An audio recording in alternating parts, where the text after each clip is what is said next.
नमस्कार दोस्तों, मेरा नाम वीरू द्विवेदी है। मैं आपका अपने YouTube channel Veeru Dwivedi education hub पर हार्दिक स्वागत करता हूं। दोस्त, आज हम बात करेंगे संविधान के कुछ एमसीक्यूज के बारे में।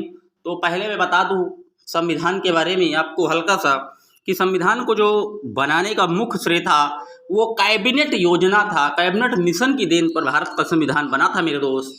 और इसको बनने में 2 वर्ष 11 माह और 18 दिन का समय लग गया और लगभग 63,76,729 रुपये इस संविधान को बनाने में व्यय हो गए मेरे दोस्त। जब मूल संविधान हमारा बना था उस समय 8 अनुसूचियां और 395 अनुच्छेदों के साथ हमारा संविधान सुशोभित हो रहा था दोस्त। लेकिन अगर आज की बात करें तो लगभग 450 से ज़्यादा आर्टिकल इस समय हैं और 22 भाग और 12 अनुसूचियों के साथ हमारा संविधान वर्तमान में सुशोभित हो रहा है दोस्त।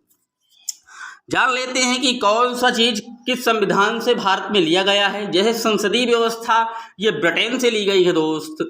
अगर संविधान में संशोधन प्रक्रिया की बात पूछी जाए तो ये दक्षिण अफ्रीका से ली गई है मेरे दोस्त, याद रखिएगा।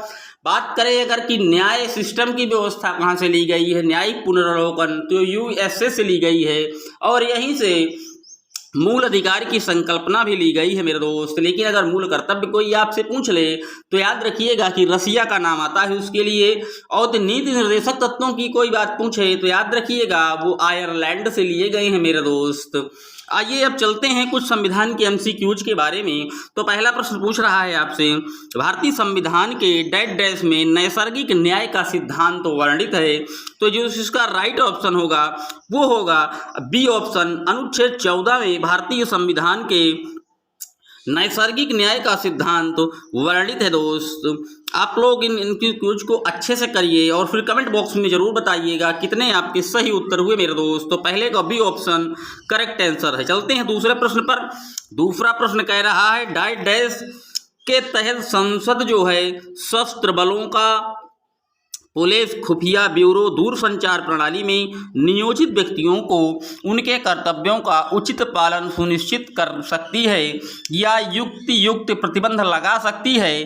कौन से अनुच्छेद के तहत? या अनुच्छेद 32 इसके लिए मान्य है, या अनुच्छेद 33, या अनुच्छेद 34, या अनुच्छेद 35? तो मैं आपको बता दूं इसके लिए अनुच्छेद 34 सर्वमान्य है दोस्त। बात करते हैं अगले प्रश्न की।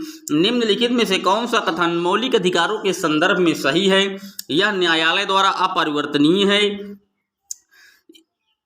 बात तो सही है, लेकिन जो दूसरी बात है इसकी प्रकृति नकारात्मक है क्योंकि ये राज्य की शक्ति सीमित कर देता है। ये गलत है दोस्तों। तो जो इसका राइट ऑप्शन है वो ए ऑप्शन होगा मेरे दोस्त। चलते हैं अगले प्रश्न की ओर। बात आई है मानव अधिकार की सार्वभौमिक घोषणा में उल्लेखित मानव अधिकार के सिद्धांत भारतीय संविधान के किन अनुच्छेदों में निहित हैं? तो जो निहित हैं दोस्तों वो 36 से 51 तक निहित हैं मानव अधिकार की सार्वभौमिक घोषणा। बात आई है मानव अधिकार की, तो मानव अधिकार दिवस कब मनाया जाता है? इसका उत्तर आप सभी लोग कमेंट बॉक्स में जरूर बताइएगा दोस्त। चलते हैं अगले प्रश्न की ओर। अगला प्रश्न कह रहा है डैश के मौलिक अधिकार के प्रतिबंध के तहत सरकार कुछ स्थितियों में हथियारों के बिना हो रही शांतिपूर्ण सभा को सीमित कर सकती है। क्या स्वतंत्रता के लिए, या शोषण के विरुद्ध, या संवैधानिक उपचार, या समानता के? तो स्वतंत्रता का जो मौलिक अधिकार के प्रतिबंध के तहत सरकार कुछ स्थितियों में हथियारों के बिना हो रही शांतिपूर्ण सभा को सीमित कर सकती है। इसका ए ऑप्शन बिल्कुल सही है दोस्त, याद रखिएगा स्वतंत्रता इसका बिल्कुल सही जवाब है। चलते हैं अगले प्रश्न की ओर। अगला प्रश्न कह रहा है स्वतंत्रता के अधिकार में निहित है। क्या निहित है? कोई भी पेशा को अपना ले अपना, भाषण की स्वतंत्रता, अस्पृश्यता का उन्मूलन, या धर्म का पालन एवं प्रचार। तो मैं आपको बता दूं स्वतंत्रता जो है वो अपना पेशा भी अपना सकती है और भाषण की स्वतंत्रता है। यानी कि इसका जो सही ऑप्शन है वो सी होगा। सिर्फ ए और बी सही है। बात आई है अस्पृश्यता उन्मूलन की, तो मैं बता दूं आर्टिकल 17 से अस्पृश्यता उन्मूलन का अंत कर दिया गया है मेरे दोस्त, याद रखिएगा। चलते हैं अगले प्रश्न पर। किस मौलिक अधिकारों का लक्ष्य है सामाजिक विभेद का उन्मूलन करना? सामाजिक विभेद का जो उन्मूलन करना किस मौलिक अधिकार का लक्ष्य है मेरे दोस्त? जो इसका लक्ष्य है वो है समानता का अधिकार।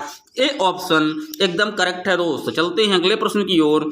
उपाधियों का अंत संविधान में डैश डैश के अंतर्गत प्रतिष्ठापित है। तो जो दोस्त उपाधियों का अंत है ये समानता के अधिकार के तहत प्रतिष्ठापित है दोस्त, याद रखिएगा। बात करते हैं अगले प्रश्न की। तो अगला प्रश्न कह रहा है निम्न में से किसको मौलिक अधिकारों से कानूनी अधिकार में परिवर्तित कर दिया गया है? तो दोस्त संपत्ति के अधिकार को अब जो है महज एक कानूनी विधिक अधिकार बना दिया गया है। मैं आपको बता दूं पहले ये एक मूल अधिकार हुआ करता था, लेकिन बाद में इसे कानूनी अधिकार की श्रेणी में डाल दिया गया जो कि संपत्ति का अधिकार है दोस्त, याद रखिएगा। चलते हैं अगले क्वेश्चन की ओर। अगला प्रश्न कह रहा है नागरिकों के मौलिक अधिकारों के संदर्भ में दिए गए विकल्पों में कौन सा वक्तव्य सही है? कोई व्यक्ति विशेष अपने मौलिक अधिकार त्याग सकता है।